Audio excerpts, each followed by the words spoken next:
Newton Lebanese formula. तो इसमें क्या है कि सपोज आई एक्स गिवन है हमको, integration of f t d t, and जो लिमिट्स है वो है phi x to psi x. Phi x lower limit है, साई एक्स हायर लिमिट है। ठीक है। तो हमसे अगर ये पूछा जाता है कि आई डैश एक्स फाइंड करो, ठीक है, तो मेरे पास दो ऑप्शन है। लाइक मेथड वन है कि मैं पहले एफ टी को इंटीग्रेट करूँ, ठीक है, और जो भी एक्सप्रेशन आएगा इन टी के टर्म्स में, वहाँ पे टी के प्लेस पे एक बार साई एक्स पुट करेंगे, माइनस फिर उसी एक्सप्रेशन में टी के प्लेस पे फाइव एक्स पुट करेंगे, तो एक बड़ा सा एक्सप्रेशन आ जाएगा एक्स के टर्म्स में, और फिर उस एक्सप्रेशन को मैं डिफरेंशिएट करके आई डैश एक्स फाइंड कर सकता हूँ। ठीक है, बट वो लॉन्ग मेथड है। ठीक है, तो वो हमें फॉलो नहीं करना है। हमें हमें कुछ शॉर्ट ट्रिक चाहिए, राइट, कि अगर हमें डिफरेंशिएशन करना ही है तो हम इतना इंटीग्रेशन क्यों करें। ठीक है, तो इसमें जो कंडीशंस है अपने पास, वो कंडीशन इस टाइप के कि F T must be continuous and psi x and phi x must be derivable. ठीक है, ये दो कंडीशन हम अज्यूम करके चल रहे हैं। ठीक है, तो अभी उसको हम डिराइव करते हैं कि ऐसा क्यों आता है। ठीक है, तो अज्यूम करते हैं, let integration of f t equals to some function g t plus c. C is the integration constant. ठीक है, तो इसको हम ऐसे भी लिख सकते हैं कि अगर ये पूछा जाए कि D by D T of G T क्या है, तो हम उसको क्या लिख सकते हैं, एफ ऑफ टी। फाइन।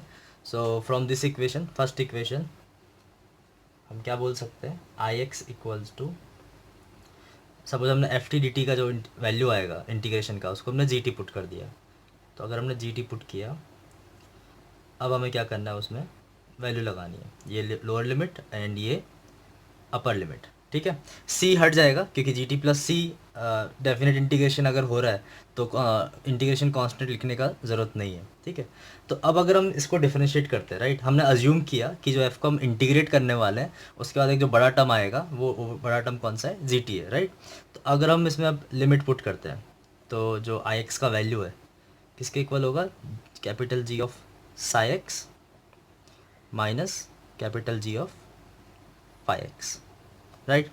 तो हमें क्या फाइंड करना है, हमको आई डैश एक्स फाइंड करना है। ठीक है, तो हम क्या करेंगे, अभी इसको डिफरेंशिएट करते हैं, डिफरेंशिएट आई एक्स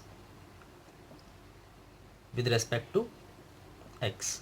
ठीक है, तो हम क्या लिखेंगे, I dash x equals to, अब यहाँ पे हम डिफरेंशिएशन का चेन रूल लगा सकते हैं। ठीक है, तो हम इसको क्या लिखेंगे, G dash of psi x into psi dash x minus G dash of phi x into phi dash x.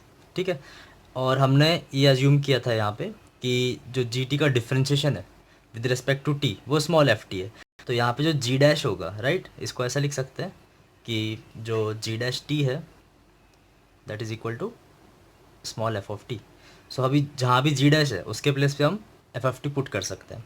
तो यहाँ से क्या आ जाएगा, I dash x equals to f of psi x mine into psi dash x minus f of phi x into phi dash x. ठीक है, तो ये डेरिवेशन हो गया।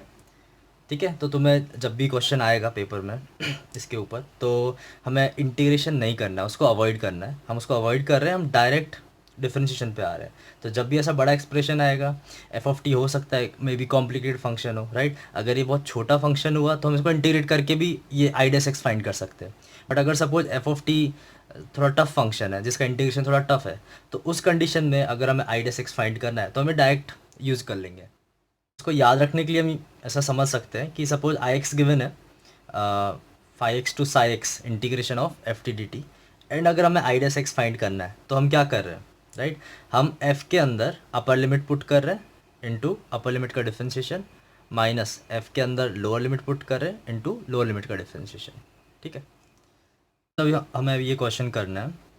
तो जब एक्स ज़ीरो को अप्रोच कर रहा है, तो फर्स्ट एक्स जो वो जीरो को अप्रोच कर रहा है, इंटीग्रेशन की दोनों जो लिमिट है, like lower limit already zero given है, एंड अगर एक्स टेंडिंग टुवर्ड्स जीरो है तो अपर लिमिट भी टेंडिंग टुवर्ड्स जीरो होगी। तो ऐसी सिचुएशन में जब इंटीग्रेशन के लोअर और अपर लिमिट दोनों इक्वल हो जाए तो जो इंटीग्रेशन की वैल्यू आएगी वो किसको अप्रोच करेगी, ज़ीरो को अप्रोच करेगी। तो जो मेरा न्यूमरेटर है यहाँ पे, numerator is tending towards zero and denominator is tending towards zero. ठीक है, सेम चीज़ यहाँ पे, अगर हम एक्स को जीरो को अप्रोच करवाते हैं तो एक्स क्यूब भी जीरो को अप्रोच कर रहा है और 6x भी जीरो को अप्रोच कर रहा है। तो इस टाइप के क्वेश्चन को सॉल्व करने के लिए मेरे पास दो तरीके हैं। पहला तरीका है कि मैं ज़्यादा कुछ एफर्ट लगाऊँ नहीं और ये जो फर्स्ट इंटीग्रेशन है इसको मैं इजीली सॉल्व कर लेता हूँ, एंड वैल्यू पुट कर देते हैं, राइट। एक मेथड ये है, ठीक है। तो पर ऐसा ज़रूरी नहीं है, अभी तो यहाँ पे फंक्शन कॉस है जो कि इजी फंक्शन है, राइट। ऐसा भी हो सकता है फिर थोड़ा कॉम्प्लिकेटेड फंक्शन आ जाए। तो हम इसको दो रूल की हेल्प से सॉल्व करने वाले हैं। फर्स्ट रूल है अपने पास, हम न्यूटन लेबनिज रूल, ठीक है, एक रूल ये यूज़ करने वाले हैं, एंड एक और रूल यूज़ करने वाले हैं हम लॉपिटल्स रूल, ठीक है। क्योंकि लिमिट जो है वो 0/0 फॉर्म में है तो हम लॉपिटल्स रूल यूज़ कर सकते हैं। तो उसके लिए हमें न्यूमरेटर को डिफरेंशिएट करना होगा, करेंगे तो उसके अंदर इंटीग्रेशन वाला एक्सप्रेशन इन्वॉल्व है। तो जब भी हमें डिफरेंशिएशन अंडर इंटीग्रेशन करना है तो हमें न्यूटन लेबनिज रूल फॉलो करना होगा, ठीक है। तो हम लिख सकते हैं इसको लिमिट एक्सटेंडिंग टू 0 1, है ना। मैंने लॉपिटल रूल अप्लाई किया तो मैं ऊपर नीचे न्यूमरेटर और डिनोमिनेटर दोनों को डिफरेंशिएट कर रहा हूँ with respect to x, minus d/dx 0 to x square cos t square dt divided by 3x square minus 6, ठीक है। तो अभी हमें यहाँ पे न्यूटन लेबनिज रूल लगाना है, तो उसके according limit extending to 0 1 minus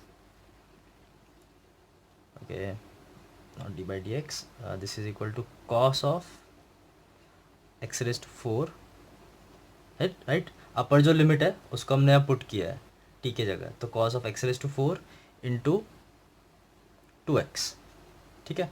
and जो लोअर लिमिट है उसका डिफरेंशिएशन कितना आने वाला है, 0 आने वाला है, तो उसको पुट करने का ज़रूरत नहीं है, डिवाइडेड बाय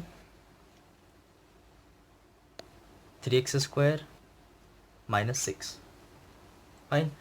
अब अगर हम x को 0 पुट करवाते हैं, 10 × 0 पुट करते हैं, तो यहाँ पे क्या आ रहा है, ये जो टर्म है वो 0 का अप्रोच करेगा, x जो है वो 0 का अप्रोच करेगा, तो ये पूरा चीज़ 0 का अप्रोच कर जाएगा, और यहाँ पे ये फर्स्ट जो x है वो 0 का अप्रोच करेगा, तो इसका आंसर कितना आ जाएगा 1 - 0 अपॉन 0 - 6 माइनस 1/6। क्वेश्चन में जो x की वैल्यू है वो 0 का अप्रोच कर रही है, तो जो अपर वैल्यू होगा इंटीग्रेशन का, इंटीग्रेशन के लिमिट का, वो भी 0 का अप्रोच करेगा। तो दोनों लिमिट अगर सेम वैल्यू का अप्रोच करेंगे तो जो भी एक्सप्रेशन है इसके जो इंटीग्रेशन की फाइनाइट वैल्यू आएगी वो किसको अप्रोच करेगी, 0 का अप्रोच करेगी। सिमिलरली जो डिनोमिनेटर है वो भी किसको अप्रोच करने वाला है, क्योंकि x अगर 0 का अप्रोच कर रहा है तो e⁻x जो है वो 1 को अप्रोच कर रहा है, 1 - 1 0, ठीक है। तो डिनोमिनेटर भी 0 का अप्रोच कर रहा है, सो न्यूमरेटर और डिनोमिनेटर दोनों के दोनों 0 का अप्रोच कर रहे हैं, फाइन। तो इसके अंदर हम लॉपिटल रूल यूज़ कर सकते हैं। सेकंड चीज़, अगर हम लॉपिटल रूल यूज़ कर रहे हैं तो मुझे डिफरेंशिएशन अंडर इंटीग्रेशन यूज़ करना होगा, है ना। तो उसके लिए मुझे एक और रूल की हेल्प लगेगी, वो रूल है न्यूटन लेबनिज रूल। सो हम दो रूल यूज़ करने वाले हैं। First rule is L'Hôpital rule, second rule is Newton Lebanese rule, fine. तो यूज़ करते हैं। तो हम क्या करें, न्यूमरेटर एंड डिनोमिनेटर दोनों को डिफरेंशिएट करते हैं एक साथ। So limit extending to 0 this is equal to x square e⁻x square raise to 1 minus cos x into 1 - 0। तो ये 1 क्यों आया है, क्योंकि हमने अपर लिमिट का डिफरेंशिएशन किया है, अपर लिमिट अपना x है, अपॉन e⁻x माइनस 0। यहाँ पे जो लिमिट का फॉर्म है वो कौन सा फॉर्म है, लाइक x अगर 0 को अप्रोच करता है, ये वाली चीज़ 0 को अप्रोच कर रही है, ये वाली चीज़ 1 को अप्रोच कर रही है, एंड ये जो चीज़ है 1/0 है, तो ये 1⁻∞ फॉर्म है। तो इसको सॉल्व करने के लिए हम ऐसा लिख सकते हैं, limit extending to 0 E raise to x square plus E raise to x square minus 1 into 1 upon 1 minus cos x and whole thing is divided by E raise to x. Fine. So अभी हम क्या करते हैं, इसको थोड़ा rearrange करते हैं। तो लिखा हुआ E raise to 1 plus E raise to x square minus 1 upon x square into x square upon 1 minus cos x upon E raise to x. तो बेसिकली हमने क्या किया है, ये जो फर्स्ट ब्रैकेट है, ये वाला ब्रैकेट है, यहाँ से एक्स स्क्वायर कॉमन लिया है। तो जैसे यहाँ से एक्स स्क्वायर कॉमन लेते हो ये 1 हो जाता है एंड फिर एक्स स्क्वायर से डिवाइड हो जाएगा तो इसके नीचे एक्स स्क्वायर आ जाएगा एंड यहाँ पे फिर एक्स स्क्वायर जो हमने बाहर लिया वो मल्टीप्लाई कर देंगे। तो ये सारे जो फॉर्म है वो लिमिट के स्टैंडर्ड फॉर्म हो गए हैं, राइट। कि since we know that limit t tends to 0 e raise to t minus 1 upon t equals to 1 and limit t tends to 0 1 minus cos t upon t square equals to 1/2। तो ये दोनों चीज़ हम यहाँ use कर लेते हैं। तो हो जाएगा E raise to 1 plus 1 into 1 upon 1/2 upon E raise to 0। तो this is equal to E raise to 4। जो इंटीग्रेशन के अंदर एक एक्सप्रेशन है like log sine square T with base 2, उसका मैं इंटीग्रेशन करना है एंड उसकी जो लिमिट है वो π/4 से π/4 प्लस एक्स है। फाइन। तो मेरे पास अगेन फर्स्ट ऑप्शन वो है कि मैं इसका इंटीग्रेशन कर लूँ, बट इसका इंटीग्रेशन फिर से टफ होगा, राइट। तो मैं क्या ऑब्जर्व करता हूँ कि अगर x का वैल्यू 0 का अप्रोच कर रहा है तो ये जो दोनों लिमिट है वो सेम वैल्यू का अप्रोच कर रहे हैं। तो फिर ये जो इंटीग्रेशन की वैल्यू होगी, जो न्यूमरेटर की वैल्यू होगी वो 0 का अप्रोच करेगी, ठीक है। सिमिलरली जो मेरा डिनोमिनेटर है वो भी 0 का अप्रोच कर रहा है। तो फिर से हम दो रूल यूज़ करने वाले हैं। First rule L'Hopital's rule, second rule Newton Leibniz rule.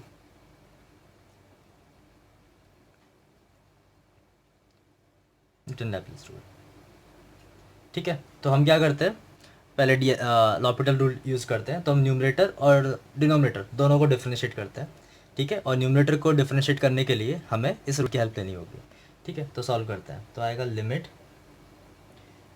Extending to 0 log sine square π/4 plus x to the base 2 into 0 plus 1, differentiation of π/4 is 0 x and differentiation of x is 1 minus log sin square π/4 with base 2 into 0 upon x and upon differentiation of x that is equal to 1, ठीक है। सो अभी अगर हम solve करते हैं थोड़ा इसको तो क्या होता है, limit extended to 0 log sine square π/4 plus x with base 2 upon 1, ठीक है। तो अभी लिमिट का कोई इंडिटरमिनेंट फॉर्म नहीं बचा है, ठीक है। अभी हम x की अगर वैल्यू पुट करते हैं तो ये जो वैल्यू है साइन स्क्वायर π/4 होगी, ठीक है। तो साइन स्क्वायर π/4 हो जाएगा लॉग 1/2 विद बेस 2 एंड का आंसर हो जाएगा -1। तो इस क्वेश्चन में एक CN एक्सप्रेशन डिफाइंड है जो कि n पे डिपेंड करने वाला है, क्योंकि जब हम इस पार्ट को इंटीग्रेट करेंगे तो जो लिमिट दी है वो x की लिमिट्स गिवन है। तो x के जो भी हम लिमिट्स पुट करने वाले हैं वो लिमिट n के फॉर्म में होंगे, राइट। सो CN हम यहाँ से फाइंड कर सकते हैं, ठीक है। एंड उसके बाद हमें जो CN की वैल्यू आ रही है उसको यहाँ पे पुट करना है। फाइन। सो ये बहुत एक सिंपल स्टेप लग रहा है कि ऐसा किया जा सकता है, बट एक्चुअल में बहुत टफ है। टफ इसलिए क्योंकि हमें दो इन्वर्स ट्रिग्नोमेट्री फंक्शंस के रेशो का इंटीग्रेशन करना होगा, राइट। तो वो थोड़ा टफ चीज़ है, ठीक है। तो हम क्या करते हैं कि जो हमने फाइंड करने बोला है, let assume this value is equals to L, ठीक है। So L equals to limit n tending to infinity n square into CN, and CN is 1 upon n plus 1 to 1 upon n integration tan inverse n x upon sine inverse n x into d x. ठीक है, तो अगर n का जो value है वो अगर infinity को अप्रोच करता है तो मेरे जो लोअर लिमिट है एंड जो अपर लिमिट है दोनों की वैल्यू ज़ीरो का अप्रोच कर रही है। तो उस कंडीशन में ये जो पूरा पार्ट है, ये वाला पार्ट है, वो ज़ीरो का अप्रोच करेगा एंड ये जो पार्ट है वो इन्फिनिटी का अप्रोच कर रहा है। तो ये फॉर्म कौन सा हो गया लिमिट का? इन्फिनिटी इंटू ज़ीरो वाला फॉर्म है। ठीक है, तो अभी मैं क्या कर सकता हूँ, मुझे इस चीज़ को इंटीग्रेट करना है, राइट। तो मैं इंटीग्रेशन अगर नहीं करना है तो पहले मैं क्या करूँगा, मैं एक सिंपल सब्स्टिट्यूशन यूज़ करता हूँ, लाइक ताकि मेरा जो वेरिएबल है इनसाइड इन्वर्स फंक्शन जो वेरिएबल है वो थोड़ा स्मॉलर फॉर्म में आ जाए। ठीक है, तो हम क्या करने वाले हैं, हम अज्यूम करते हैं कि let n x equals to t. ठीक है, सिंपल सब्स्टिट्यूशन है। तो इसकी हेल्प से हम क्या क्या पुट कर सकते हैं, हम पुट कर सकते हैं n d x equals to d t, and then if x is equal to n plus x is equal to 1 upon n plus 1, then t equals to n upon n plus 1 since n x is equal to t, and if x is equal to 1 by n, then n x equals to 1। तो ऐसा करके हम जो x variable है उसको यहाँ से remove कर दे रहे हैं और थोड़ा जो एक्सप्रेशन है हमारे लिए सिंप्लीफाई हो जाएगा। तो क्वेश्चन हो गया अभी limit n tending to infinity n square, fine. Lower limit हो गया n upon n plus one, upper limit हो गया वन। ठीक है, यहाँ पे क्या आ जाएगा, ten inverse T divide by sine inverse T, and जो डी एक्स है उसके प्लेस पे हम पुट कर सकते हैं डी टी बाई एन। ठीक है, तो इसको थोड़ा हम सिंप्लीफाई करें क्योंकि वेरिएबल यहाँ पे क्या टी है, तो जो एन है वो बाहर जा सकता है इंटीग्रेशन से। तो this will equal to limit n tending to infinity n into this integration।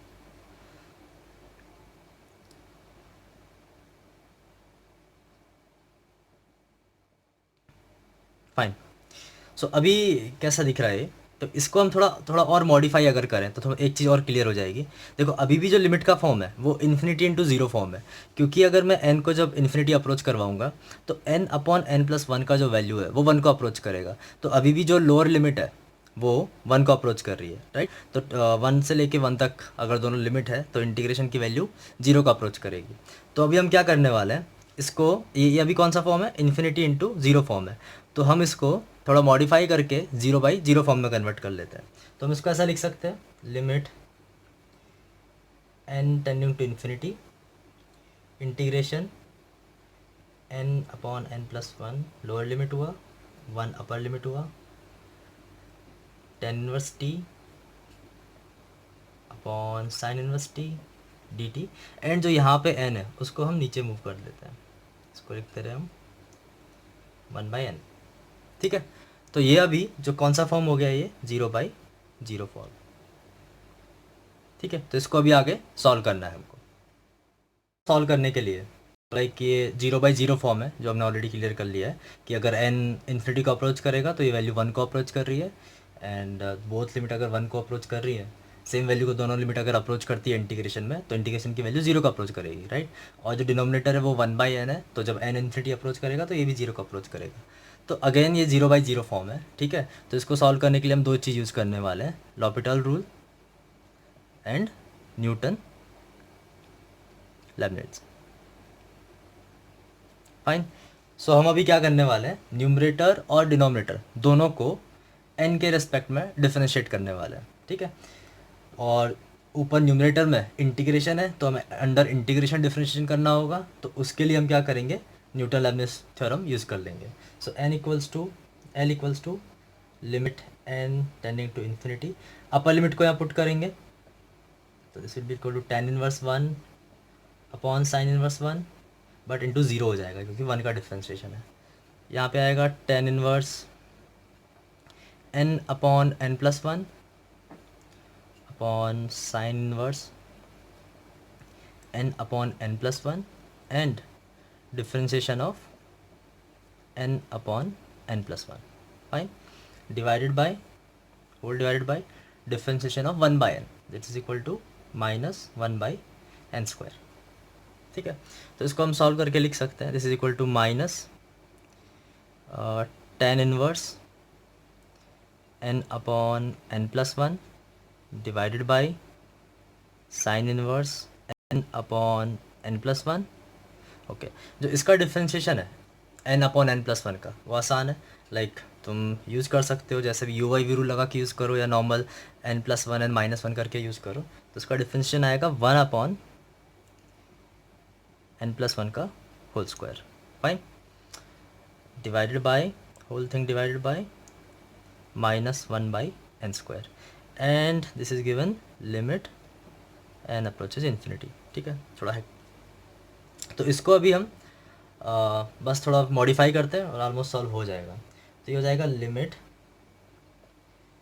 N tends to infinity, को रीअरेंज कर दो, तो tan inverse n upon n plus one divided by sine inverse n upon n plus one into n square upon n plus one का whole square, fine. तो अब अगर हम N को इन्फिनिटी पुट करते हैं, इन्फिनिटी तक अप्रोच करवाते हैं, तो जो टेन इनवर्स के अंदर जो एक्सप्रेशन है वो 1 को अप्रोच करेगा, सिमिलरली ये वाला एक्सप्रेशन भी 1 को अप्रोच करेगा, एंड जो ये रेशो है वो भी 1 को अप्रोच करेगा। तो जो फाइनल आंसर आ रहा है वो क्या आ रहा है, tan inverse 1 divided by sine inverse 1 into 1, तो this equal to pi by 4 upon pi by 2 equals to 2।